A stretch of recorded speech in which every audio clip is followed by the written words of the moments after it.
Hey guys, it's the MPG Real Estate Podcast. I'm your host, Josh Munsell. What's up? I got Billy Norse, weissman.law. How's it going? It's going great. Thanks for having me. Yeah, man. Thanks for coming on. Seriously. So I kind of wanted to give a little bit of background. I think like a lot of people know who you are. Like I know you guys' office in the last year has like experienced a significant amount of growth. You guys are getting pretty busy.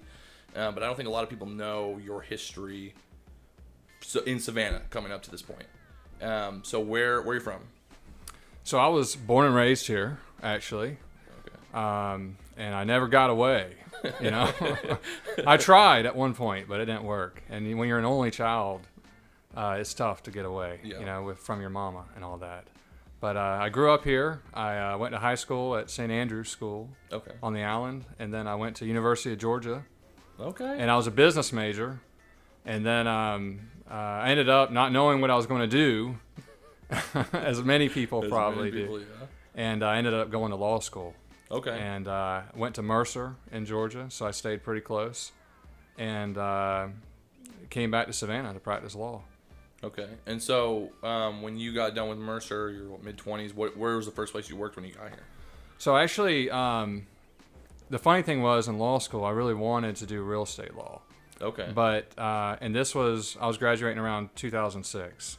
So this was kind of right when the market was exploding in a way, before, you know, everything kind of fell apart. And I could not get a job in real estate. And I didn't look, you know, really hard, but I did look. That was my preference, was in real estate. And so I ended up going into litigation. So I was very fortunate. I was offered a position at Duffy and Feimster, which is Dwight Feimster's firm. There was two other partners there, Jack Strother and Matthew Bush. They're all three of them are excellent attorneys here in Savannah. And so I did pretty much the exact opposite of real estate. My first cases were domestic cases and divorces and things like that. So that was how I cut my teeth. And apparently you didn't love doing that kind of work. I mean, some people are cut out for it, but yeah, I mean, divorce law, and like many areas of law, and I think this is something that a lot of new attorneys and young attorneys, you know, learn the hard way, myself included, is that it's an adversarial job.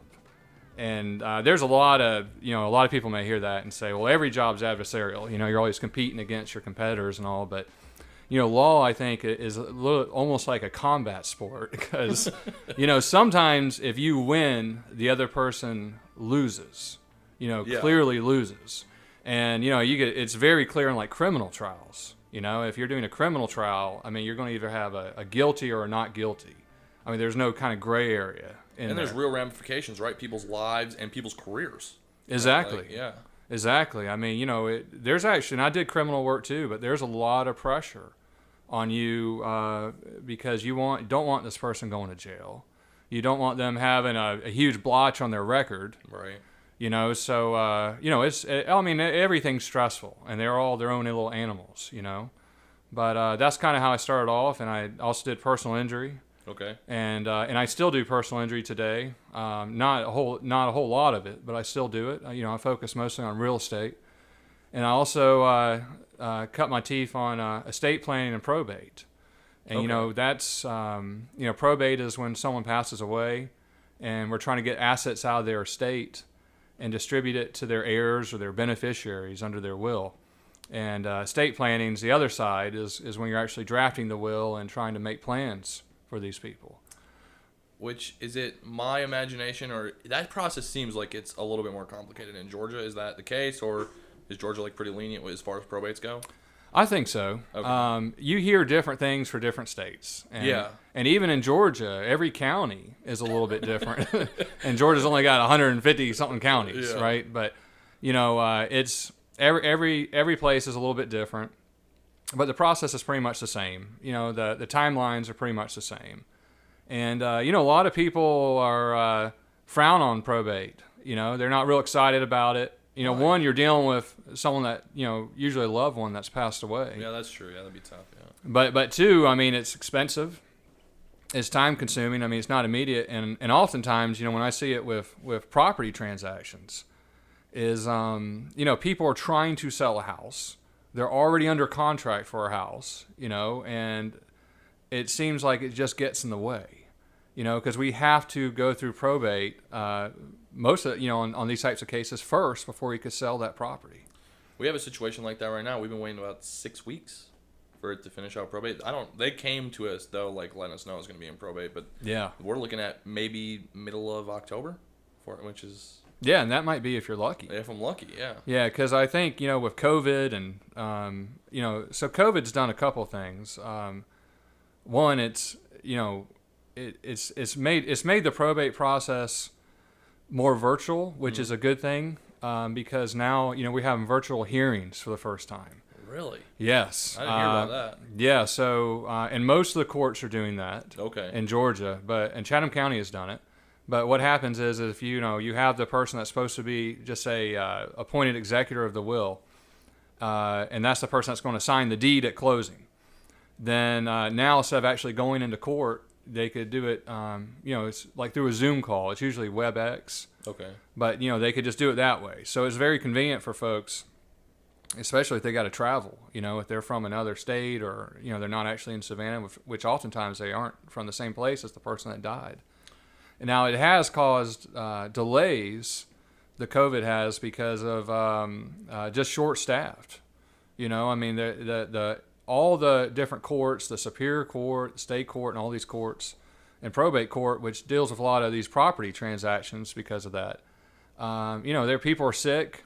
Their procedures have changed in the office. They're having to screen mail now. People can't just walk in and stuff, so it's making things take longer. Do they have any kind of, from the people inside, do they have like a timeline of when that gets back to normal? Or it's just like, we're just going to wait and see? I think we're waiting and see like everything else, Right, yeah, like the schools and we don't know when the normal is going to return and what that's going to look like. And personally, I'm hoping that the courts retain some of the virtual hearings because that's convenient, for folks. They don't have to actually come to town and all that. But everyone's eager for it to get back to normal, and I know the courts are too. It's just, they've done the best they can with what they're working with. And it's been hard on everybody. And this is another thing too. Real estate in Georgia was deemed an essential business. Yep. Which was awesome because other states it wasn't, and if you talk to folks in those states, it was crazy. It was like it just stopped. But the probate courts and all that, they'll tell you they weren't deemed essential. So even though they're still operating and stuff, they don't have the same urgency that, we see realtors and investors and folks have that are buying and selling properties. They're on a different timetable than those folks are. I think, I'd hate to say there's like a silver lining, but almost with this whole COVID thing, it almost seems like the future. I heard this is actually not an original line. This is from my friend Curtis. He said that the whole COVID thing has brought the future to right now, and I think it's kind of true, right? Like with the virtual hearings, like was that going to happen anyway? Maybe, but it's kind of nice. Like that's like the silver lining, right? Is now they do allow that kind of stuff to happen, which might push them in the direction of like coming into the 21st century and like utilizing some of this technology that you know what I mean? Well, it seems like in history, whenever you have like a calamity, like a war or something, technology steps up a little bit. And it becomes more of a part of, right? Like that's the old dying and the new coming in kind of thing. I mean, exactly. Yeah, exactly. So I think that's a good point. So going back, so you start practicing litigation, and then what? How long do you do that for? So I was at that law firm for about 7 years. Okay. They treated me really well. I was, I have all love for those guys.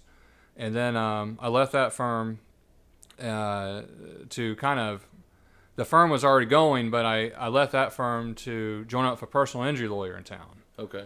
And in that firm, and we, had expectations that I was going to do big things.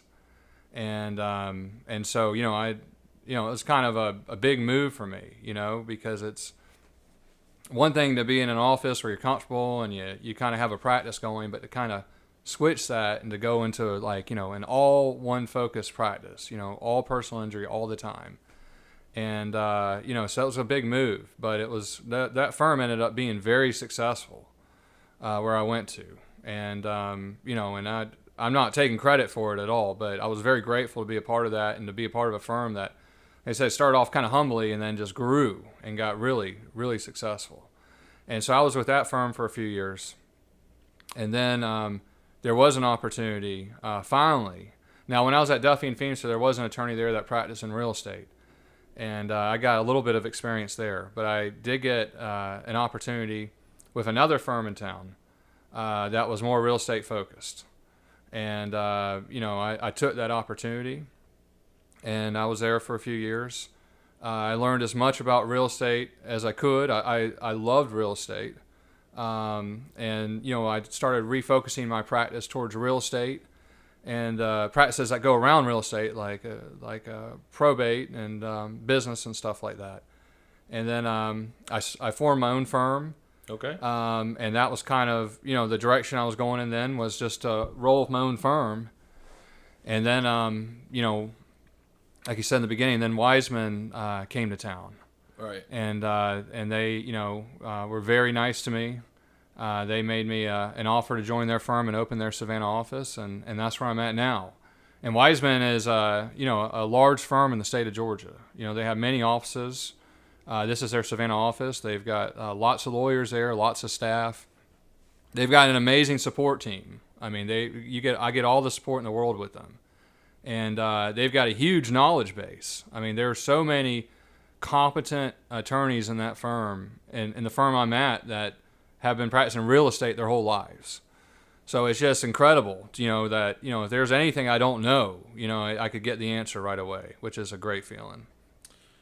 When Wisemen came to town, did they approach you, or you kind of like sought them out? Did you know somebody there? Like, how did that marriage happen?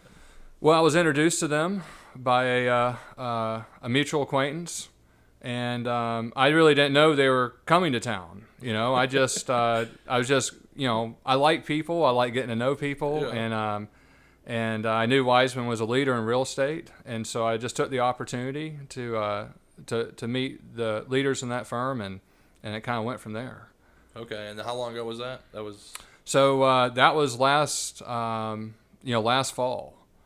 Wow. So we're coming up on 1 year here soon, and then Wiseman officially opened its office in November. Okay. Yeah. That's crazy. I didn't realize it had been that quick. Yes, I know. Well, it's been a crazy year. The year has been nuts. And I know your guys is like the firm overall. Like you said, how many do they do again? How many closings a year? It's like something they pride themselves on, right? Yeah, I mean, Wiseman has done thousands of closings last year. Are you able to say like how much does Savannah do? Are you able to say that? No, but we've been very blessed. Okay. I mean, we've done fantastic, I think, Yeah. and obviously we want to continue for people to get to know who we are and that we're here, and have people. Our goal is to give the best possible closing experience to our clients, and we're just trying the best we can, and to do that. When Wiseman's Savannah branch open, was it just you? So No. I don't know how does a law firm even work? So I know, is it decentralized? Is there a hierarchy like there is in any other business? Well, Wiseman has many offices, Yeah. and this could be the same with any firm that's got many offices. But there's an administration. I mean, there's a staff. There's managing partners and things like that. And so, there is a structure to the firm. So even though we're the Savannah office, we're supported by, the main office in Atlanta. Right, but I've always wondered because I don't know anything about the culture surrounding the way that law offices work. So I've always wondered when there's 3 partners on the header or whatever at Wiseman, how it's you and then there's a couple other partners that work there, right? Do you guys all end up at the same tier? Is it kind of decentralized? You guys just work as a team, or is it if you, or is there somebody there that when they have to put their foot down they are the Yeah, no, I got you. Every firm's different. Right. For instance, a small to medium-sized firm may have one partner that manages the firm, and that's it. And that person calls the shots. As you get bigger and bigger, you might have a group of partners who collectively make big decisions, but you still have maybe a manager that's dealing with the day in, day out stuff, as you get bigger, you may have non-lawyers assist with the management of the firm. Okay. Employee decisions and staffing decisions and things like that. And so that's kind of how it grows. But you got to think there's so many lawyers out there that are solos. Even myself at one point, you just have one attorney or you have one or two attorneys. So there's lots of different ways to structure a law firm, but so many of them are just small or just small partnerships. I've always wondered that because I always know, like in the movies, like you see like everybody's like working to be partner. You know what I mean? And I never knew like what does that even mean. So like, does the person that started like they give like a little bit of equity or do they give like a huge like how does that? And that's what I'm trying to ask, right? Like well, it depends on the firm, and again every firm's different, but you could have some firms you have equity partners that they have an ownership interest in the firm, and then other firms you could have non-equity partners or you have both. So it all just depends on the firm how that's set up. Okay. But every firm is different. They have a different structure and all that. But yeah, you're right. I mean, for many people, achieving partner is a dream. That's what you put in all the hours for. Well, Billy Wiseman, Billy Norse partner. I see that at the bottom of your email. Yeah. I'm very grateful that that Wiseman made me partner, and I've got a fantastic team here. I've got another attorney in my office, Michael Knudsen, and he managed one of the busiest offices for Wisemen in Atlanta, and they brought him down, and he's a fantastic lawyer. And then we have another lawyer, Amber Seymour, who also is born and raised in this area, knows a lot of folks, and is great at closings, and is just a super person to work around. And we got great staff, so I mean it's awesome. I'm really lucky. Yeah. You guys have a great firm. So let's shift a little bit. So let's talk about your investments, because you have how many rentals? So I'd have to, let's see. I've got 2 duplexes. Okay. I've got a vacation rental in Tybee. I've got maybe 5 more single family after that. So what's the story? Like, how did you get into real estate investing? When did you pick up what's your first property you picked up? When did you pick it up? What's the deal with that? So, I mean, I think for me it starts with my parents. Okay. And so my parents had rental properties growing up. And so that was very comfortable for me growing up in that. Yeah. Because I think a lot of people, I mean, rental properties are not easy. Yeah. Even fix and flips and all these types of investments. I mean, it's like a grass is greener on the other side argument. Like you look at it and you see how well people are doing, and people say, "Oh, that's great. You got these rentals or whatever." It's not easy. I mean, there are working investments. Like you've got to work them. It's not like putting your money in a mutual fund and just letting it sit there and letting the manager handle that. I mean, it's work. But I saw it. From the inside growing up. And then, now I know why my parents always complained. They always complained. It was very hard for them. But, so I saw that. So it was just very comfortable for me. Okay. So I always just felt like I was going to get investments. And so I think when I got out of law school, I purchased a house right away. And that was in 2006, right before the market started changing. Did you overpay? I don't know if I overpaid, but I don't think I got the deal. What I'm saying? Okay. Yeah. Maybe I did, but I felt like I could have probably done better, got a better house. This is the thing. I rushed the purchase. I was still in law school. I was still living in Macon, and I bought a house with only looking at it one time, and I didn't even move in it for like a few months until after I bought it. So, I had a roommate already lined up who moved in, into the house before I even got there.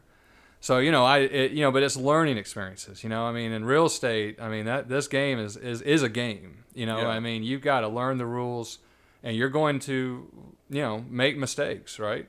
So, that was a nice house. I mean, I was happy with that house, but that was my first house. And then, I got married a few years later. And when I got married, my wife bought a house. All right. Now, she bought this house. The intention is when she bought it, we're going to live there for a while. We may live there long term, but we also had the house I had. So we decided to make the house I had a rental property instead of selling it. Now, there's different theories on this, all right? So I'm not saying what's right or wrong, but, the house I bought was a 30-year mortgage. Okay. All right, so I wasn't like crushing the equity on it, you know what I'm saying? Yeah. So was it the best house for a rental? I don't know. And, and I wasn't very diligent back then. But did it cash flow every month? Yeah, and that's one thing where I can't. I'm definitely differentiates me from other investors, is that I never kept up with the numbers like I should. So, like, if I just look, because I just look at these investments, because almost all my investments, and now one of them's been paid off now, okay, are on mortgages. All right, so I don't look at it as how much money I'm making. I'm just, can I pay the mortgage? Can I cover the expenses? And that's always been my mindset, and I've been comfortable with that. Now, if I had been a more focused investor, even now, then I would do more than that. I would look at numbers, more numbers. How am I doing? Can I raise the rent and all this stuff? I'm more of an autopilot guy. Okay. I get the house, get someone in there, put it on autopilot, and just try to be a good person to the tenants. So anyway, but yeah, it did cover. Actually, it may not have even covered the mortgage. Now that I think about it, that first one. I don't think it may not have. It was close. Okay. And then so we lived in my wife's house for a few years. And then now we're post 2008. Okay. All right. So say 2009 to 2012, we're starting to see foreclosures. Right. Okay. And at this time, the foreclosure market, I don't know, I haven't bought a foreclosure in years, but at this time, the foreclosure market, what would happen is the house would be listed. And I don't think we had Zillow back then. I don't even remember. Yeah. I really don't remember how we found houses.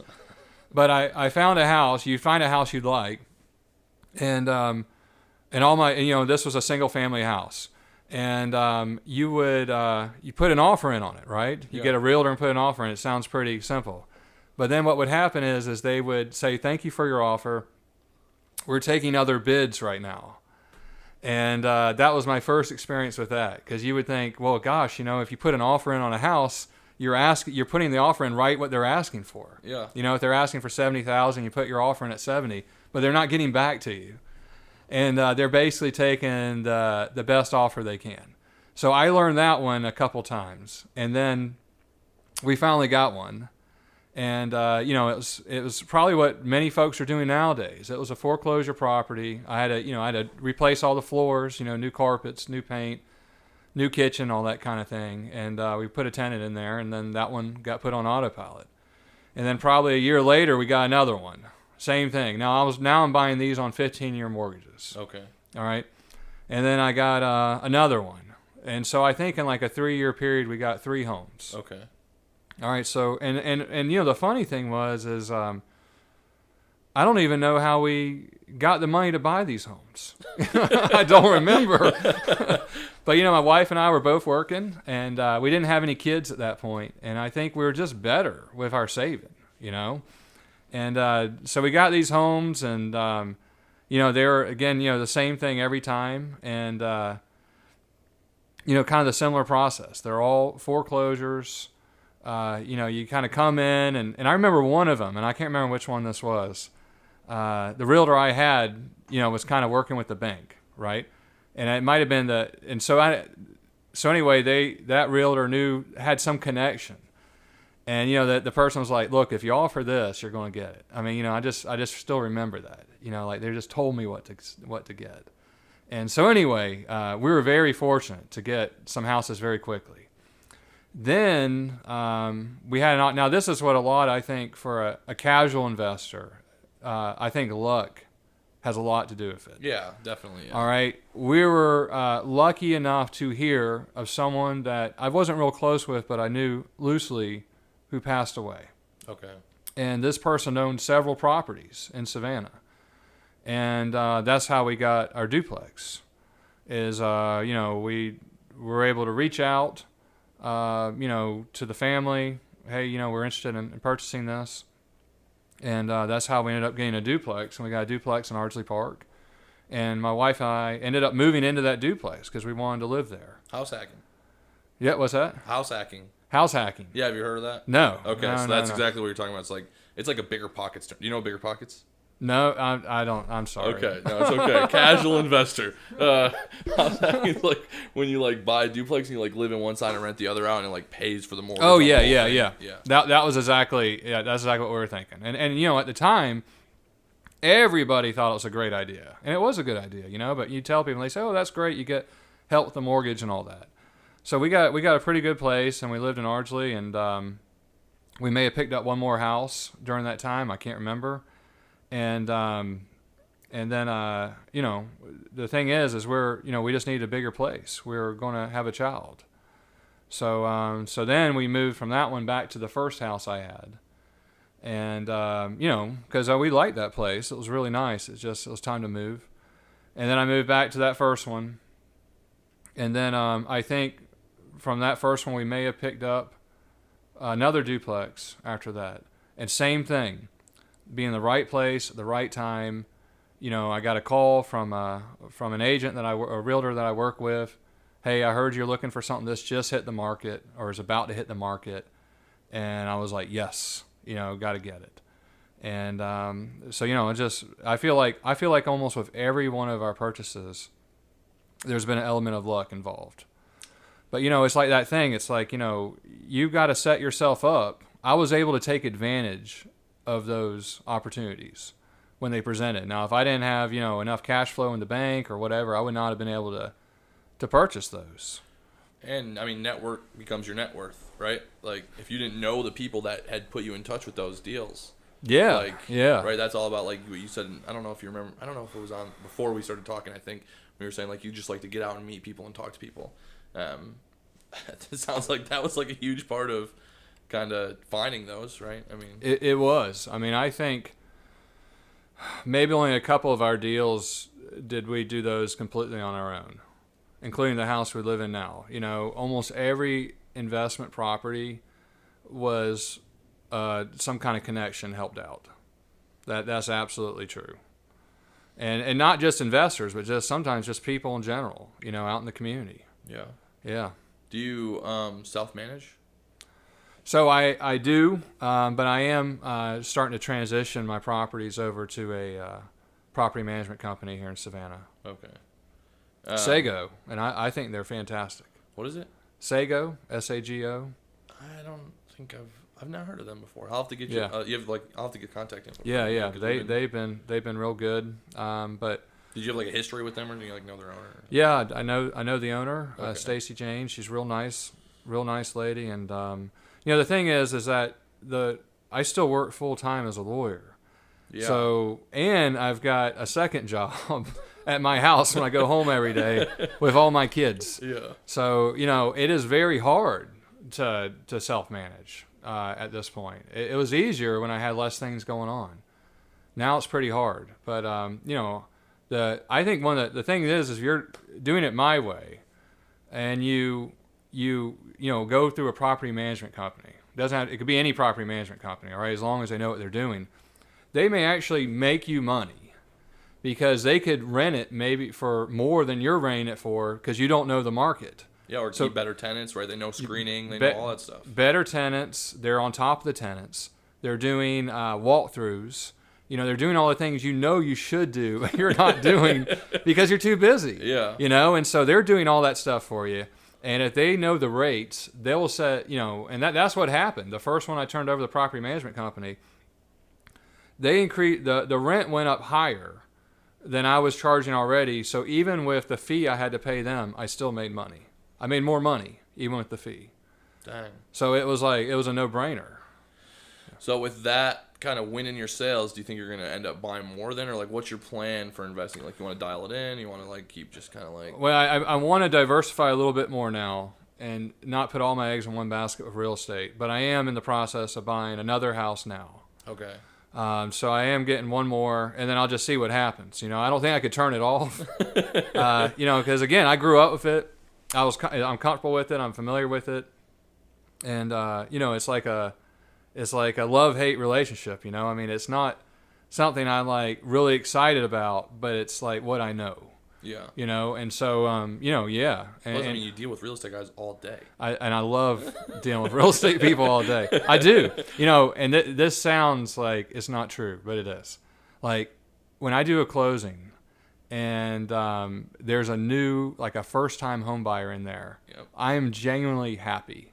Like, I am so happy for these. Like, sometimes I'm happier than they are. Like, they look a little moody or stressed, but I'm really happy. And I love the same thing with investors. You know, if I'm doing you know, I did one the other day, and this was this person's first investment property. And I mean, you know, I wasn't high-fiving because it was COVID, but I was almost about to. I was literally about to hug this guy because I was just so happy for him, you know. And I just think I like seeing people go through that path because, you know, the thing is if you get these investment properties, it's another type of investment. Okay, I'm not saying that's why I said I'm trying to diversify now. With my money and put them into other things besides real estate. But the thing about real estate is that, you know, it's going to pay you every month as long as it's managed well. And then if you have an issue, all right, now it's not the most liquid thing in the world, right? But if you have an issue or say you anticipate an issue, and a lot of times is what we see is it's people that are older that have already kind of had their careers and they're in retirement. And you could dump that property and just get a whole bunch of cash. Yeah. You know, and I mean, I mean, that's the great, it's there. And especially in a market like this, you could sell those really quick. I think like Warren Buffett has like this theory, right, about buying stocks or buying anything, which is that like the whole deal is right in the purchase price. So as long as you purchase it at a great price, you know, as long as you make sure you're not overpaying or whatever, make sure you're analyzing everything correctly. I think you're absolutely right. Like, you never have a hard time getting rid of, people were still buying, even though like real estate dropped by like what, 20% in 2008, 2009. But still 80% of whatever the volume was still happening, right? Right. Yeah. Well, it's like, you know, they said the market's like a roller coaster, you know, and what happens is it starts getting rough. I mean, people come off and drop off and all that, but, you know, the people that know what they're doing, they don't leave. Right. You know, in real estate, they stick around. I mean, some of the top agents, like the realtors that I know, you know, they survived 2008. You know, and that's they've already been through it. So I mean, you know, they know how to stay in the market.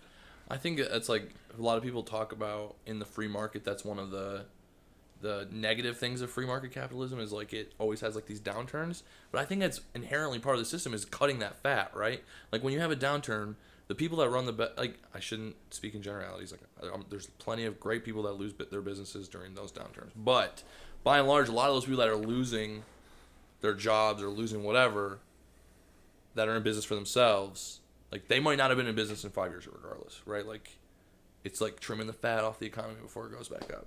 Yeah. It's you know, you have a lot of opportunity in this country. And, you know, sometimes, you know, the market is going to be your opponent. You know, and so, you know, there's one level where you're competing with your contemporaries, you know. Yeah. I mean, if it's in real estate investing or whatever, you know, well, you know, when I went to buy my first investment property, I got outbid. You know, I lost that. But, you know, if the market starts, you know, shifting, you know, then, you know, you've got to adjust to the market, you know, because if I'm still focused on that person, you know, then I may lose everything, you know. Yeah, that's true. Yeah. I mean, I'll say that in my business working with investors, I've been seeing all types now. And like for instance, like a year ago, I sat down and met with a mother and her son who were going to start a fix and flip company, and they were asking me questions and all, you know, and they had gone to a seminar. And I think that's kind of like the thing that's becoming very commonplace now is, you know, and I started to hear that more and more. So-and-so, you know, went and took this class online, and I don't even know how much that stuff costs. You know, they went and, you know, paid for something that tells them how to do this. And, you know, and I see the contracts and stuff and I'm like, oh my God, I can't believe they're using these documents. But, you know, these people are out there in this field now. Yeah. Which tells you, like, you know, like this investor market, you know, how it's really grown and what it's become. And I don't know about in your experience, like, have you seen, so we've seen kind of a increase in out-of-town money, too. Yes. Pouring in, it seems like recently, especially out of California and New York. Obviously, you're dealing with a more, a larger diversity of people. So, like, is that what you guys are seeing, too? I think with investors, yeah. It doesn't, it doesn't, like, even show up on my radar now. Like, if I see a buyer that's from out of state, it's almost like that's normal now. And that wasn't the case 12 months ago? I don't think so. I don't think it was. I felt like there was more local, but investors are different. They've got different goals. I mean, you got to think on the regular market, people are buying a house to live in. Yeah. And so sometimes, yes, you would see, people come in from out of town and all that, but the investor market's a little bit different. I mean, their goal is usually not to live in that house. Yeah, that's true. I think they said, like, there's like a statistic out there. It's like 60 or 65% of all the homes in the city of Savannah are rentals or non-owner occupied. Yeah, that's crazy. That's crazy. It's a huge statistic. That's a lot. And I don't think that's normal. I mean, based on what I... Well, I've seen this multiple times now in closings. I mean, we're in this crazy time right now where the interest rates are so low.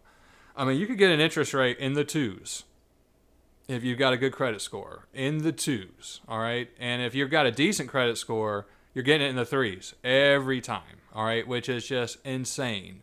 But I've had multiple buyers now telling me in our closings that this is cheaper. Their mortgage with their taxes and insurance, with their escrow, is cheaper than renting. So you could buy a house. I know. Yeah. But I mean, you imagine that you could actually own your home, and it's cheaper than renting. I mean, that's insane. I mean, it's like, why not then? Yeah. No, definitely. Going back, so you said that you're going to start diversifying outside of real estate. So yeah. What's your plan then?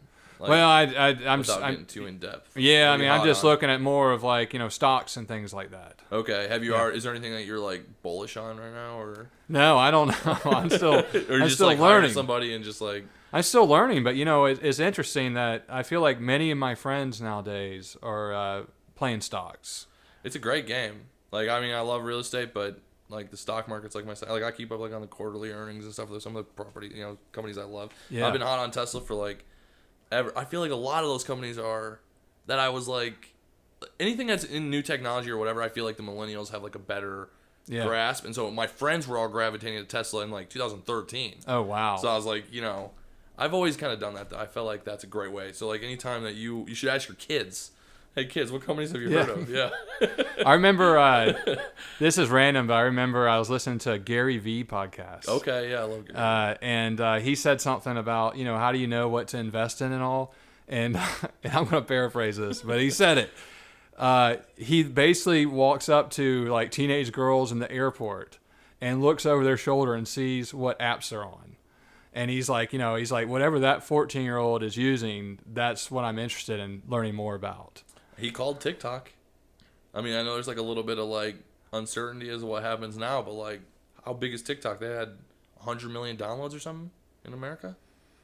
100 million downloads. I don't know. Is it a good time to buy TikTok? No, I have no idea. You don't know anything about like the TikTok thing going on? Well, I know that it's they're forcing the sale, the U.S. government, but I say it is now a good time to buy stock. Because once as the sale goes through, is the price is going to go up again? I mean, I don't know. I don't even know if it's publicly traded, but I know Gary Vee has been talking about TikTok for like years. Like I remember when the first time he said TikTok, I was like, I don't know. Freaking way, dude. Like it's like a video app of people just like singing. And I was like, there's no way. But now it's morphed into this, Yeah, I'm so behind because I remember, I didn't even hear of TikTok till this year. And then it's just some boomerang videos of people bouncing up and down or something, And I said, what's the big deal in that? But yeah. That's the thing. I don't know these things either. I don't know what's next. Like, do you do a lot on social media? I'm trying to be better. Social media is another love-hate. It's like, I feel like to be competitive, you need to be on social media as a business person. I feel like it's a good thing for your friends and family to kind of communicate with them because I think people have an expectation now. That this, when we want to see what each other's doing, but I also don't like, how it could have become like this habit, and it's like, it's one of the, I want to check it first thing in the morning. Like, I know that's not healthy, but so it's a weird thing. But yeah, I try my best at social media. I think it's like, what do they say? It's like your dopamine receptors are like constantly putting out dopamine when you're on there, right? It's like the equivalent of like pulling a slot machine lever, and like we're all getting it like all the time, which is crazy. But yeah, I think you are right. In order to stay competitive, I think social media is obviously it's here, right? Like, hundreds of millions of people are using it every single day, billions if you are going global. Like, well, I know with realtors and even investors, I mean, it's a great way to market your properties and market yourself. Yeah, I mean, people are going to listen to this on Spotify, iTunes, like. Oh, really? Yeah. Oh, my goodness. Yeah. You didn't know that? Is TikTok next? We'll put our properties on TikTok? I see this. TikTok always has this ad that comes on my Facebook that's like TikTok for business. Like, it's so cheap. It's like $5 for. Jeez. Yeah. Holy moly. But we've started like some new programs. So like we're kind of hip on Hulu right now. So Hulu's seeing like really good growth. And you can get on the Hulu platform for like $500, which is like nothing. So how does that work? So do you have Hulu at all? Yeah. So you know how you get the ads? Like, so they're like, do you pay for the premium version, or you just pay for the version where there's still ads? I think there's still ads on mine. Yeah. So it's there's just an ad platform like on your computer. You just go on there and like upload a video and then give them $500 and they review it, and then you just throw your ads in there. Like so, like you could be watching. Wow. I don't really know what's on Hulu, but like South Park's what comes to mind. Yeah. So you could be watching South Park, yeah. and bam, Mulzer Perkins commercial comes through. Wow. Which is crazy that we live in that time. Because, like, I mean, 10 years ago, you were not getting that kind of space unless you were a great big business, right? Like, you weren't getting on, like, Comedy Central is what has South Park. Like, you weren't getting on Comedy Central as, like, a small business. Now for $500, you're right there next to the biggest brands, you know what I mean? Yeah, that's crazy. It's crazy. That's crazy. Yeah, it's crazy. It's the same with Spotify, too. It's like, I just had, like, a meeting with their ad guy. It's like $1,500 for like 3 months will hit like the demographic that we're looking for. Wow. Yeah. It's not that. I mean, it's a lot if you're like new or whatever. Now, like, if so on Spotify, I mean, is this like a visual ad that pops up? It does both. Okay. Yeah. So what they actually do, which I didn't even know this, they have technology that's like in your phone. He said. So if the phone's in the pocket, they can sense that and they only do audio. But when you pull it out, person pulls it out, they're looking for a new song, and you know how you get the ad and it's a video. They know when you're on your phone, so they only show you that video ad if you're. And so how do they know the demographic you're looking for? So they track the information on their customers, right? And then you just say like, hey, I'm like looking for people 25 to 65 plus that are into real estate that live in this part of the country. Yeah. They just target those people. Jeez, that's amazing. It's crazy. You can do the same thing on Facebook too. On Facebook, I actually put a video up like a couple weeks ago. You can take your customer list, like somebody, like let's say you have like a bunch of leads, like we get like thousands of leads, right? Upload it into Facebook, and Facebook will only target those people. Wow. It's that specific. Well, the thing, I forget what it's called, but, one time I looked up this website of, another law firm. Okay. And so then I'm on Facebook, and then what's that? I'm saying it's the Facebook Pixel is what it's the called. Pixel. Yeah. And this law firm kept popping up. I said, oh, good. I had to keep closing it over and over. It's the Pixel. Yeah. Somebody that we're actually trying to model that's in town. It's Savannah Toyota. Have you ever been there? Yeah. Okay. Yeah. So I don't know if you've been to their website or anything recently, but like once they've got you, there's no getting away. Like their ad systems are so good. Yeah. And so we've been trying to like figure out like, I know the guy that used to work for him that did that stuff. Oh, really? Yeah, I can introduce you. Okay. I didn't even. Okay, yeah. Yeah. I'm pretty sure he worked for Savannah Toyota, and that's what he did. And he built those systems. Yeah, he did all the digital marketing and all that. Dang. Okay. Yeah. Does he own his own firm or something now? Yep. Okay. Yeah, he's got his own company. Okay. Yeah, I'd love to. Get to know him. Yeah. So they're good. They sink their teeth in and don't let go. Yeah. Yeah, they do. Yeah. Which does Wisemen? So does Wisemen do a lot of like online marketing stuff or? I don't think they do. They may have I know we have an online presence, but I don't know necessarily how, what the marketing budget is for something. I have no idea what that is. And I think with law firms, like especially what you guys do, it seems like probably like relationships are way more important, right, than just like mass marketing. Exactly, especially with real estate and closings. I mean, it's not about marketing. It's about relationships with your referral partners. With the realtors and with investors and lenders and all the folks that use you. I mean, that's what it's about. And providing good service. And the good service used to be, a friendly reception area and just someone that will get back with you. And now, I mean, good service is more. You don't just need someone to answer your phones. You need to have people that are responding on the weekends, that are going above and beyond, and doing all these, because there's just so many issues that come up now on closing, and especially now. I mean, a big thing now is timing with the lenders. Yeah. Because the lenders got so busy with these interest rates that you have to be very flexible to meet their schedules. Because I mean, some of them, their business has doubled. I mean, they're just doing so many refinances and stuff. So we have to adjust too. You shift, whatever you want to call it, and do whatever it takes to provide that level of customer care. But it used to be different.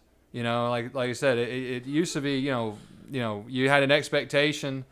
If you just ran a good shop, then the business will come. But that's not the case. It's very competitive out there. Which I should mention that. Well, that's how we got connected, right? You got like a yellow letter in the mail off one of your rentals. Yeah. I think I see him over here. Yeah, I got a bunch of them. So we actually switched yellow letter companies. And so like for you guys that can't see, so like before we used Yellow Letter HQ, and they would send me back like a PDF of all my undeliverables. Well, now the new company we use, they just send me back those postcards. So like if it's not deliverable, I get them all back. And I have to go put them into an Excel like manually. So last night I entered in. So it's more work. I entered in 300 of those things last night. Jeez, why don't you just ask for the Excel? You think they'll just do that for you? No, they wouldn't, because they don't get the report, right? I don't know how Yellow Letter HQ does it. It's kind of crazy what some of these companies can do. I don't understand. Like, so we've tried, because there's kind of a lot of real estate guys that are national brands that are moving into yellow, like mail, yellow letters and all that stuff. So we've been kind of doing research on how they do that, and I don't understand it at all. Like the mail system is like hieroglyphics to me. I mean, I'm sure we're gonna get more serious about it right now. We're just dabbling, but it's crazy. Yeah. I don't understand how they keep their margins so low and stuff. But I mean, like they're definitely making a killing. Like they get like 80 cents per yellow letter that we send. Yeah. But you guys are happy with it. I mean, that's yeah. We're happy. Yeah. Actually, our biggest return item has been yellow letters to this whole thing. Really? Yeah, that's how it's always been. Then number 2 has been online. Well, I get the just from having the investment properties, I get those letters. They're not as pretty as those, but I get stuff all the time. I mean, I'd say probably once a week I get something. So it's getting saturated out there. Yeah, it's getting saturated. Yeah, you're probably on an absentee owners list too, right? You can actually go to the post office and just like fill out a thing, and they'll stop sending them to you. I'm not sure about it. I have to go look into that. I don't know. I know because sometimes we get them back, and that's what there's like a code. Because I started looking up the codes because I get them back now, and that's like one of the codes is like somebody requested that they don't receive this specific. Oh, really? Yeah. Yeah. Sometimes we get them back. Dude, people take them, they fold them up, and they like write like a whole letter about like how we're like pieces of garbage for sending them letters, like mail it back to us. Like you have way too much time. Yeah, that's a lot of effort. Yeah. Oh, you'd be surprised how many calls we get too. When people are like, "I'm getting my lawyer involved. Like you can't be sending me mail. Like, well, I guess I'll wait for the call, Yeah, I mean, people get stuff all the time in the mail, and the value pack and all these things, Is that illegal? I don't really know I think mail's fine, but I wasn't. I don't know. You never seen like a lawsuit over like mail? I've never brought a lawsuit over things going in the mail. I didn't realize either. We were looking up, looking into texting services, which we don't do for the record, but we were gonna for a second. Jiffy Lube. I don't know if you heard of this at all. They sent out text messages to all their customers who had put their numbers in their database, but like they didn't have a checkbox that said I can receive text messages. Yeah. So technically they didn't get like permission. $50 million lawsuit. Wow. Over text messages. Wow. Yeah, that's crazy. That'll put a business under. Well, there's definitely a lot of restrictions on telephonic communications. Which, do you see a lot of people like get in trouble for that kind of stuff? I don't see it. Never? I mean, no. Rarely, whatever. Yeah, I mean, that's just not something I see. Yeah. So what do you do outside of real estate? I know you're training for this race. Yeah, I try to I try to keep a few projects going at any point in time. But my biggest love is my children. My family, my wife. I love my family. But yeah, I've done a couple big races, and I like to have a big race. But I feel like I've got to do something like that, or I will do nothing. Yeah. Like if I don't have this goal that's like kind of big, then I'm probably going to sit around and do nothing. And it's happened that way. And but and I didn't tell you this earlier, but we have a short-term vacation rental on Tybee. Oh, okay. And now we self-manage that, and that's getting challenging too. That is challenging. But I get a lot of when people find that out, a lot of people ask questions about that.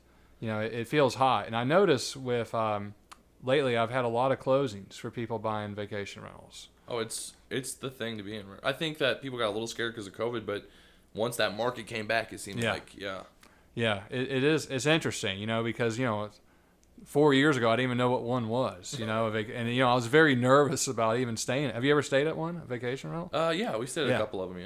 Yeah. So even the first time we did that, I was a little nervous, because it's so different from the hotel, But so yeah, I mean that's it. I mean when I work. We're a closing focused law firm for real estate closings. I get off work. I try to squeeze in an exercise or two if I'm lucky. But most of the time it's more of a mad rush to pick up my kids from school. and then I come home and then, you handle all that stuff in the evenings. Then you just kind of pass out. Yeah. Once you have kids, it's tough, right?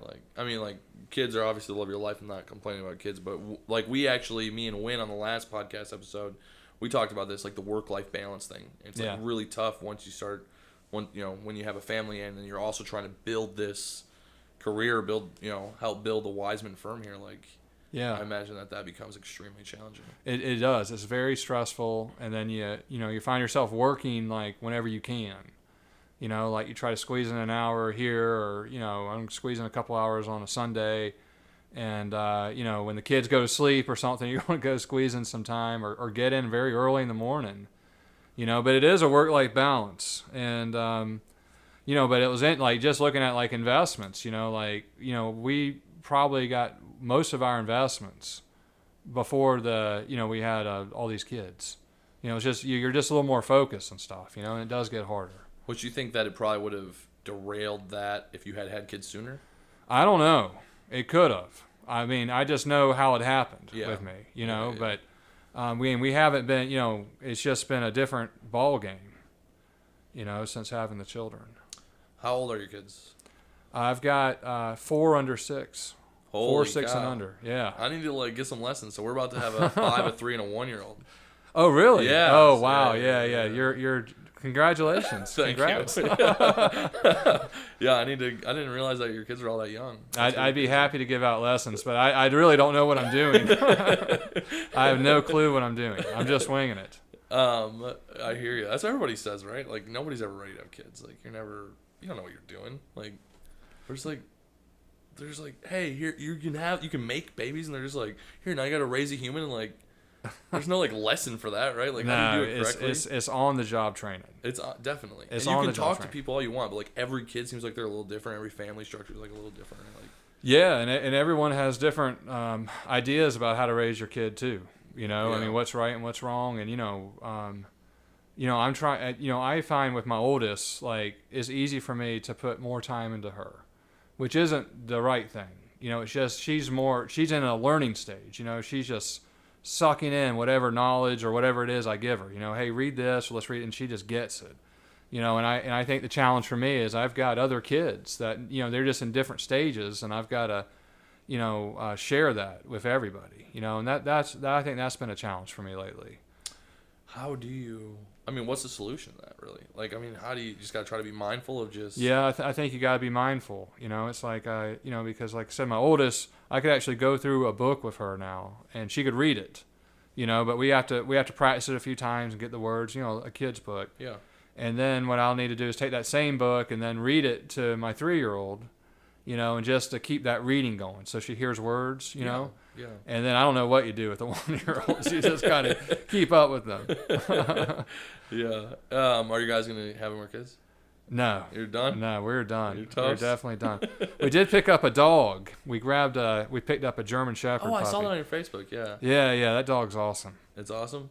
Yeah. It's going to get big. Yeah, he's already, so the first vet visit, he was 12 pounds. All right. And this was like, I don't know, 6 weeks ago. And now he's up to 28 pounds. Holy cow. And he's growing quickly, but you know, I like the German Shepherd breed. Yep. I've always had them. I've felt very comfortable with them and comfortable controlling them. You know, like my last 2 German Shepherds were completely off-leash trained. So, I mean, there's no greater feeling than, you know, if your dog goes out your front door, he'll come right back. Right. You know, he's not going to bolt or, you know, run off or whatever. You know, he'll come right back. And then if I want to walk around the neighborhood, I could do it without a leash, you know, and that's a great feeling. And so this dog, I feel like, is going to be very good at that. This dog is very good on a leash. So I know that's coming. The challenge with this dog is he's just a nipper. You know, really? he's just biting everything. So we've got some behavioral work, you know, Okay, so you have like obedience and behavior. So we've got to work on the behaviors, you know, teaching that because we got all these kids, you know. I mean, you want to eliminate that now because if they get bigger, and you know people don't work on that, then he could bite someone and mess them up. Oh yeah, and the nips become serious, much more. Yeah, serious. you got to learn now that that's not to be tolerated. Yeah. Yeah. Have the kids been good with them though so far? Like everything? Yeah, the kids love the dog. Yeah, they love him.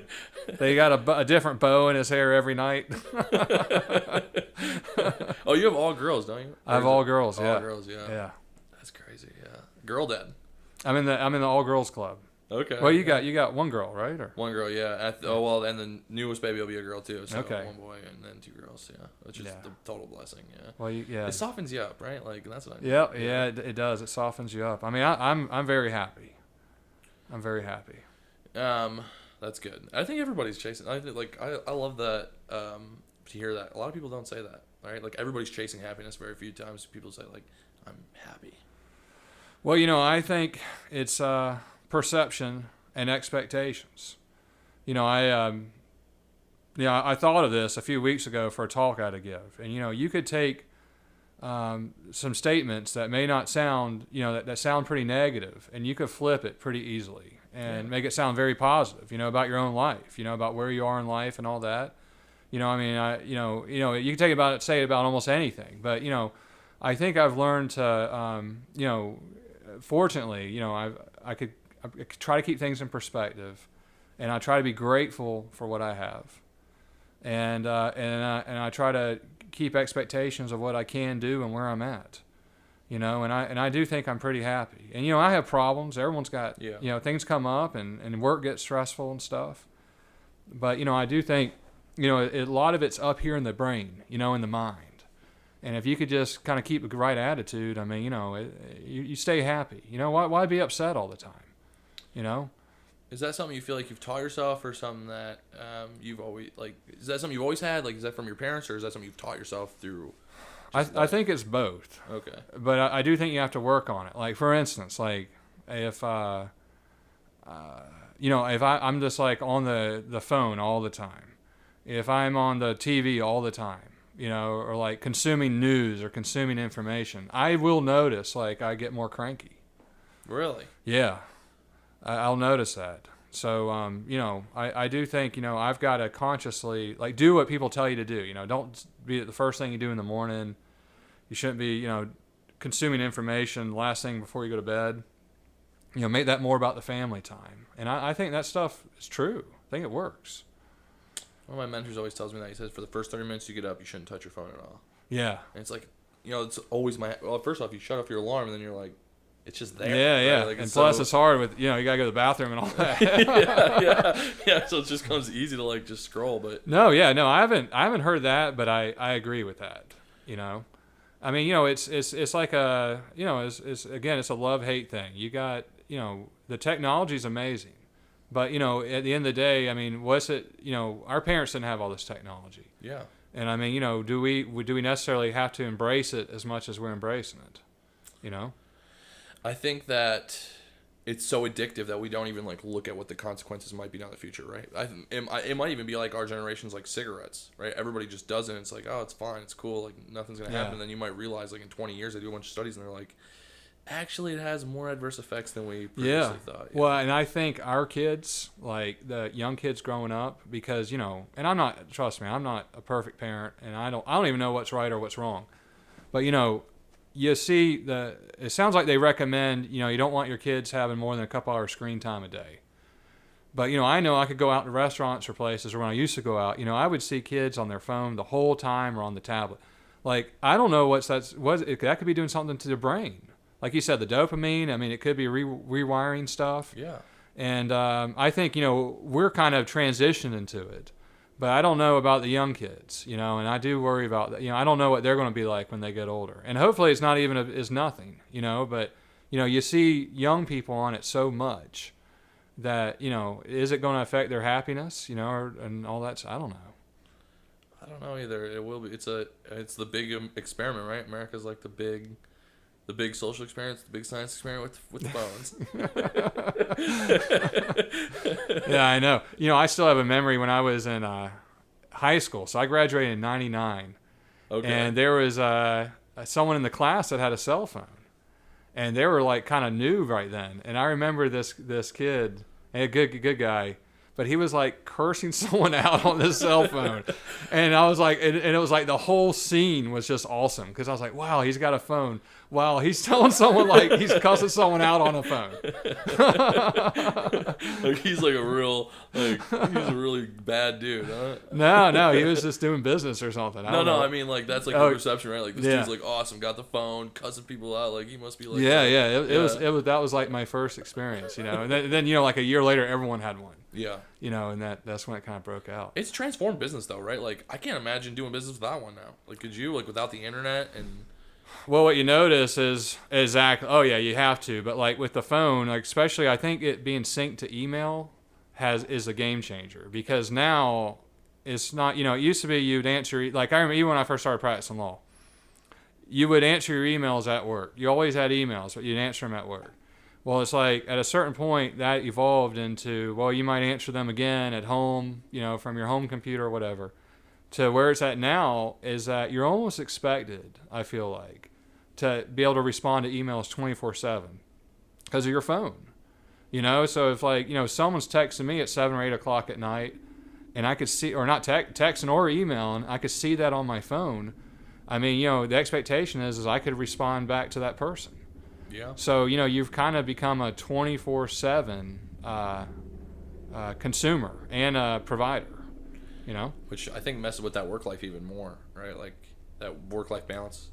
It does. Yeah. And I work with a lot of fantastic realtors, but I see some realtors on their emails, like if you email them, they'll say, "I'm only checking emails for these times." So I think there is a push. Some people are trying to stop that 24/7, information or business stuff coming at you. Which I think is probably valuable thing to do. I really should get on that. I see that too sometimes, and I'm always like, I always think like, yeah, I really should do that, and then I like don't, and then I'll be at home and we'll be like, not really during dinner time, but like maybe after dinner, everybody's just around, and the next thing I know is like, oh, I got this important email, like I need to respond to it right now. It's always at dinner. Right at dinner, everything happens. Yeah, seriously, yeah, my phone starts going off, and so anyway though, let's so question I want to ask in the beginning, I kind of forgot. So through COVID, did you guys stay busy like the whole time? Yeah, so what happened with COVID is there was and it's just my opinion, all right? There was an initial dip where everyone kind of, put the brakes on it. Because, I mean, I remember doing a closing in January, and there was someone in the closing table who had family in China. And this guy was telling me, he's like, this is really bad. And that was the first time I was like, really? And then I started like saying it to other people. Yeah, this guy told me it's going to be really bad. And then, in March when it kind of just exploded, it was like shut the front door. Like everyone was scared to death because I think at that time we really didn't know. And we still don't know a lot about COVID, right? But we knew even less then. And so we didn't know, how sick you would get if you got it and all this stuff. And people all of a sudden stopped going to work. And so I think real estate hit something there. And I think it affected the investors too, right? Yeah. We didn't spend a single dime on marketing the whole month of April. Yeah. Because we just didn't know where we'd want to put capital going forward because we were just like, what's going to happen here? Yeah, and it didn't turn off the faucet, but it turned it down a little bit.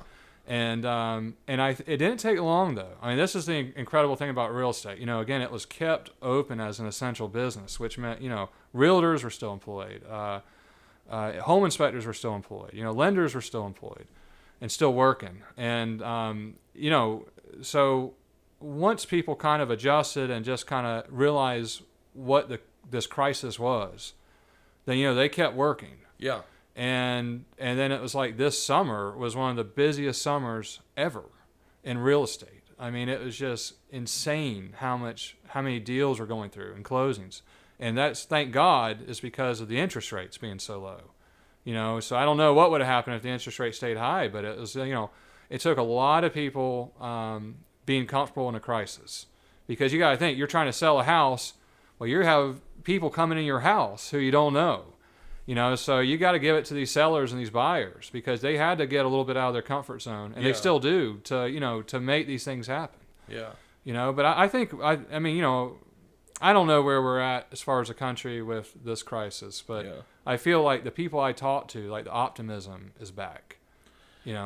Have you experienced, like in your experience, a lot of people that are they out of work right now, or like is most people that like still employed? Yeah, most people I know are still employed. I knew some people that got furloughed and then got their job back. I know some people that did not get their job back. Did they find new jobs or still out of work? Both. Okay. Yeah. But I mean, as far as attorneys go, attorney work never stops. I can't imagine. I mean, like, did attorneys take a dip in 08, 09? I don't think so. Did they? Real estate, yeah. I mean, they of course, but I'm just there's only a handful of real estate attorneys that do real estate. Yeah. Real estate's a hard profession to just dabble in. You got to be all in. And but like all the other stuff, now I know like bankruptcy has slowed down, which is that's great. Counterintuitive because you think, well, all these people are having all these problems, but what I understand is that the lenders and like the credit card companies and all this, I mean, they're not pushing any collection of debts right now. Okay. They're just kind of holding back, and now they may be right now, but for the last few months they haven't. I'm curious because like I see both sides, but like I see like a lot of doom and gloom. But it's important to me. Like I've been asking everybody that comes on, like what it's been in their experience, just because of, like everybody says the same thing you did, which is, I don't really know anybody. And I think that obviously it's terrible for the people that have lost their jobs, but I do think that gives hope as far as on the come up. The only thing I would add though is that I think that we have a little bit of a skewed perception in here because Georgia didn't really close down, right? Like, if I talk to my friends from, like, California or Michigan, it's, like, their whole, like, tone changes just because I think they were affected so much more because the shutdowns were so much. Yeah, especially in the manufacturing. And, I mean, we know that through, just, like, with the home flips and renovations and stuff. This is slightly related, but I was looking at a new stroller for my children. And I had bought one back in the spring. And then I went to buy another one a couple weeks ago, and they stopped making them. Which one is it? The stroller? Yeah. Oh, it was an Allen Sports racing stroller. Oh, okay. We use the Bob, so. Oh, the Bob's a great one. Yeah, that's supposed to be one of the top ones. Yeah, the Bob's a great one. But yeah, they stopped making it, so I presume that's something to do with COVID, or they're not making them right now. So yeah, it did. I think Georgia was a little bit different. We were very aggressive with the reopening and stuff here, which some people didn't like. It was controversial. Yeah. I guess let's get off the subject. Let's talk. So, who do you follow? Where are you getting your like education from right now, or intaking information from? As far as like, are you listening to the audiobooks right now, or you know what I mean? I probably get most of my legal information through the firm and just through grinding it, and talking to folks like you and other lawyers and realtors. right now, I mean, who am I listening to? I mean, I'm not really consuming a lot of information right now. It's more of just I'll tell you what, the podcast I'm listening to right now is Talking Sopranos.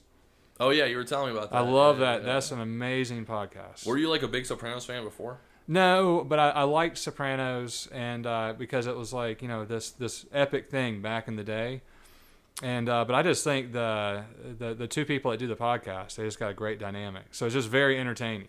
Which is two of the characters off the show, right? Yeah, it's Michael Imperioli and Steve Sciarippa. Which they probably already have chemistry coming off that anyway. Yeah, they're buddies, you know. Oh, so, okay, yeah. Yeah, so that's a good one. And then, you know, outside of that, you know, I listen to some motivational stuff occasionally just to bring me up. You know, like if I'm starting to feel down or something. I've been listening to some Jordan Peterson stuff. Yeah. And then you know, I told you this. I like David Goggins. Yeah. Goggins. Yeah, I love David Goggins. Yeah, he's great. He's great. Well, especially you as a runner, I'm sure he's like even more relevant, right? Like, yeah, did I tell you I met him? You did, yeah. Yeah, I met him. I met him. Just random. Right after I had his book on Audible, and I just listened to the whole thing driving up to Tennessee, and then I met him like the next day. It was very random. That's crazy. Yeah. He's a hardcore dude. He is.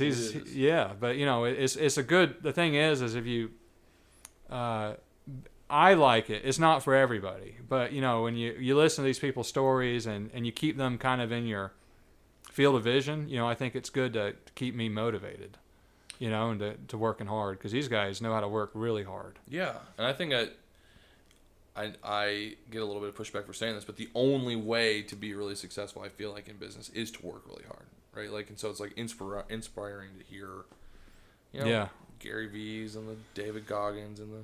You listen to Grant Cardone? No, never. Who's that? You never heard of Grant Cardone? No. You introduced me to so many things I don't know. So. I'll have to show you after. I'm not like I want to be careful. I don't endorse Grant Cardone as much now as I used to, just because he's got this great book called the 10X Rule, and it's basically like whatever goal you have, times that by 10 and shoot for that. Yeah. And it like 10 times your effort, 10 times your goals, like 10 times everything. Like that's his whole. Oh, really? Yeah. He actually started a apartment syndication, like it's called Cardone Capital. I think he did that like 5 years ago, and they've got $1.7 billion under management now. Wow. Yeah, like 5,000 units or something crazy. Well, you know, that's something David Goggins said about your potential. That I think most of the time you're only running about 40% of your potential. Yeah. And so I've done 2 Ironman races. The second Ironman race I trained like very pathetically for. I got through one, which I trained hard for, and I signed up for another one like within a couple of weeks for like a year later. And so I just kind of started to thinking I could wing it. I was like, all right, I've done an Ironman. You know, an Ironman's a 140-mile race, swimming, bike, and running.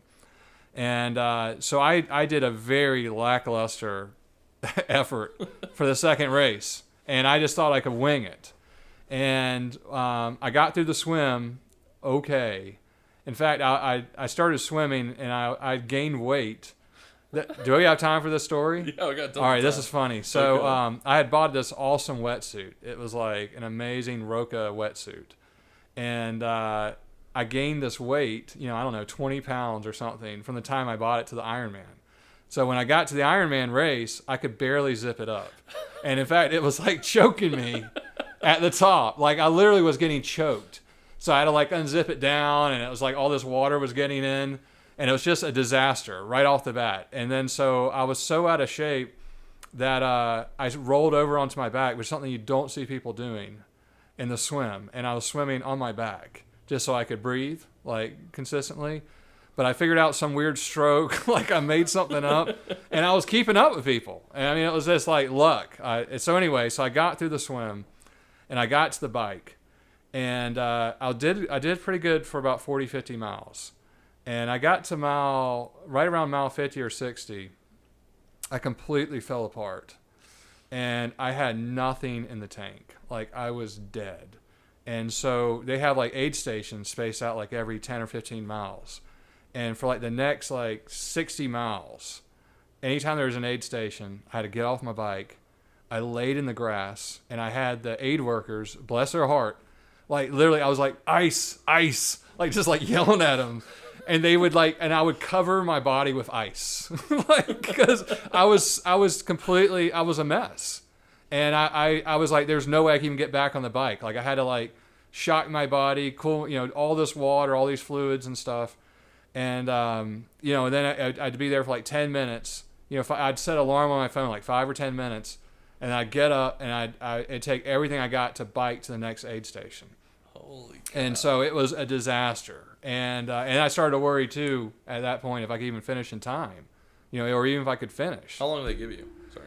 I think you get 16 hours or 16 or 17 hours, I think, to finish the whole thing. Okay. Yep.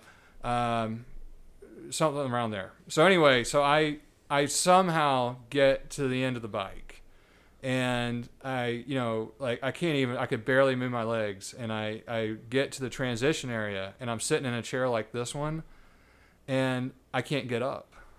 I literally don't have any strength in my legs, and I've got to run a marathon. And I was like, this is it, man. I messed up badly.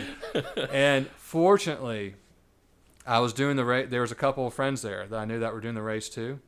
And I saw them in the transition area somehow. They were on the way out, right? Somehow I saw them there. And one of the guys was like, I'll wait on you. And I was like, no, you don't need to wait on me. He's like, no, I'll wait on you. And I was like, oh my God. And it forced me to get up. And I literally was walking like a robot, out of that gate. And I thought there's no way I could run 26 miles. And the point is that I did. And I walked a lot of it, but I had to go to a place where you hear David Goggins talking about you only use 40%. I had to find that extra in me, and it's there. And I will tell you, and that's why I think I'm drawn to some of the endurance stuff, and endurance sports, is because in work it's harder for me to find that. If you're working, and then you get burned out, and then you're done. But it's in endurance, you can't just say you're done. I mean, you can, but you really don't want to. You need to finish. You're forced to finish. And when you're being forced to do something where you have nothing left in the tank, you realize that you actually have something there. And it's real. I mean, it is a real thing. And I mean, it still gives me goosebumps thinking about it, because I consider that was a much slower Ironman, and I finished that race, than my first one. But that one was the epic achievement. That's the one I don't even think about the first one really now. I think about that second one, how the heck did I even get through that? I think you learn through adversity, right? So you probably, that's going to stand out the most in your mind. And that's incredible. I mean, that's an incredible story, I should say, for saying that. But, that second one probably is just so important to you, because I think when things are harder, right, you learn more. You grow more through that than when you train a whole bunch and then just show up and it's oh yeah, that was no problem.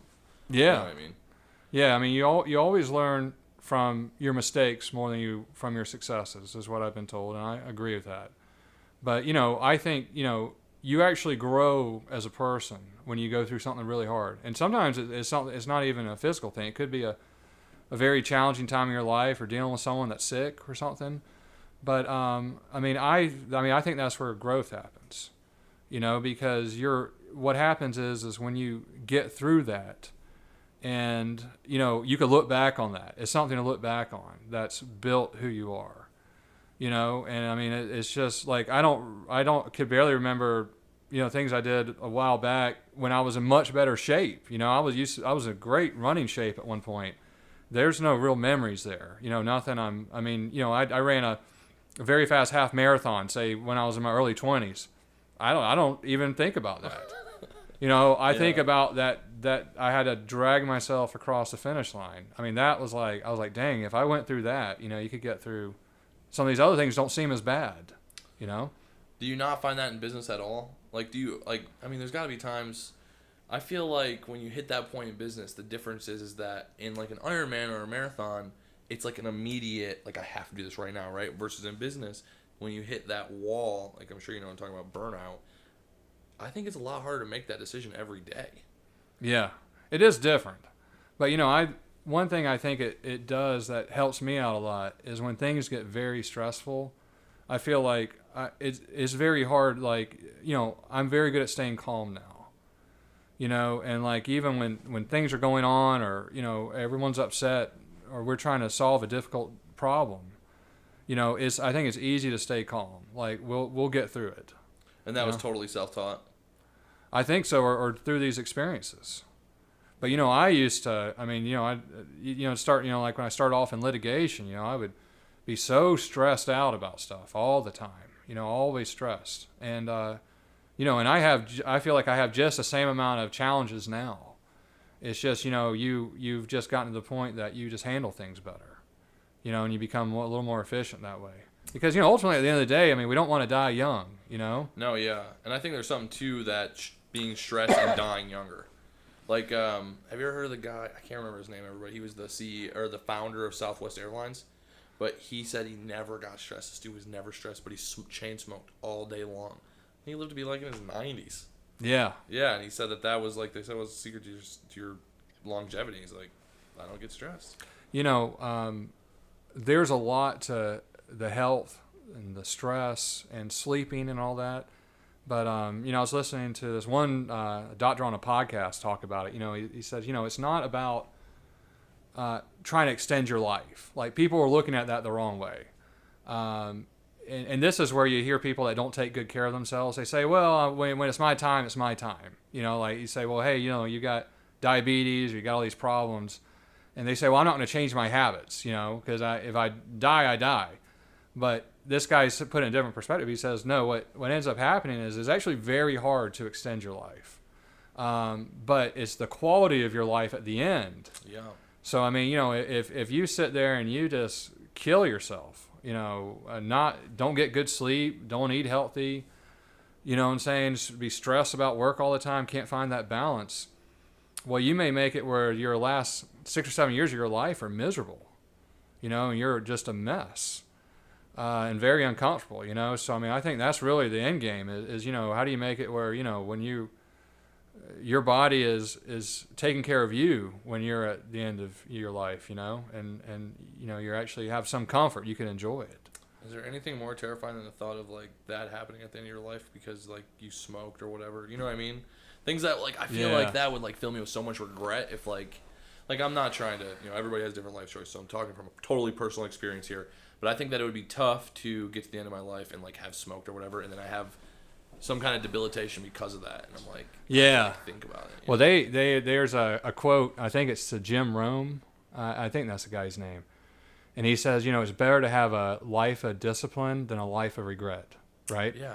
And that's the thing. If you get to the end of your life and you say, "Gosh, I wish I known to smoke all those years," or because I can't breathe. And I've seen clients. It breaks my heart. I see clients, that come in for wills or closings, and they're, they could barely breathe and all that. But you smell the cigarette smoke on them. And smoking, killed my father. Oh, really? It killed my father. And this is what's funny is like he died of lung cancer. But I smoked until I was in my early 30s. Oh, you did? Yeah, I smoked. And a lot of people don't know it. I was almost embarrassed of it, But I was addicted. I tried to quit many times. I could not quit. I was always trying to quit, but I was a smoker, But if someone had said, I could give you a pill that'll make you quit, I would have taken it, that day. Chantec. Yeah, I know. I never did. I should have done that. There is one. I don't know why I didn't take the pill, actually. Never mind. I wouldn't do that. People get all kinds of crazy side effects from that stuff. Oh, really? Yeah. But I actually, I ended up quitting only because I got real sick. I had like double pneumonia, and I just could not smoke. I could not put anything in my lung. I just felt like crap. And then I was like, okay, it was like 2 weeks later or something. I was like, I'm going to try it, and it helped. I actually got through it.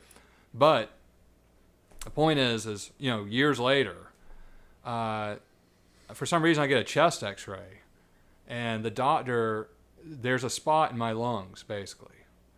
And so I had to, get another x-ray or whatever, CT of it or something. A year later, still there, it's not growing. Had to get another one another year later, still there, not growing. They're just going to monitor it on like a 5-year thing now. And is that from all the smoking? Probably.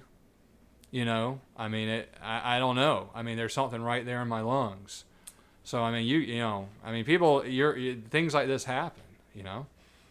Everybody feels like it's not going to happen to them, too. Right? Yeah. Like, everybody feels like they can cheat the system. I actually so did you quit smoking just like cold turkey? Oh, yeah, no, you but I was explained sick. it. Yeah. I was when sick. You're sick. Yeah. Yeah. So, but on the backside of that, you didn't need to chew gum or nothing. No, nothing. Okay, just like quit. Nothing. I feel like that's like an endurance. That's like your mind thing. That's going back to like the learning through adversity, right?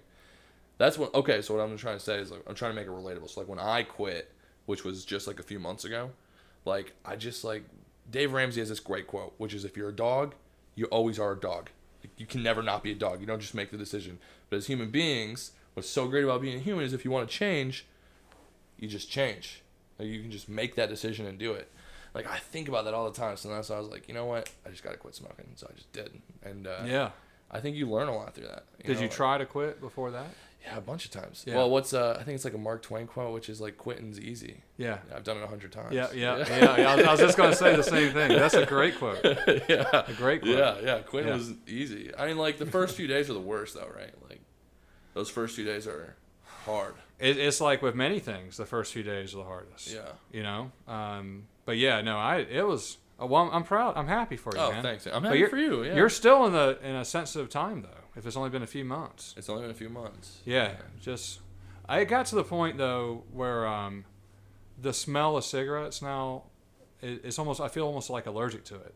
Like I'll notice, like if someone's smoking, I will notice it, but not for the reason that I want to have one. It's like bothering me. Like I'm finding it hard to breathe. Like my nose gets stopped up.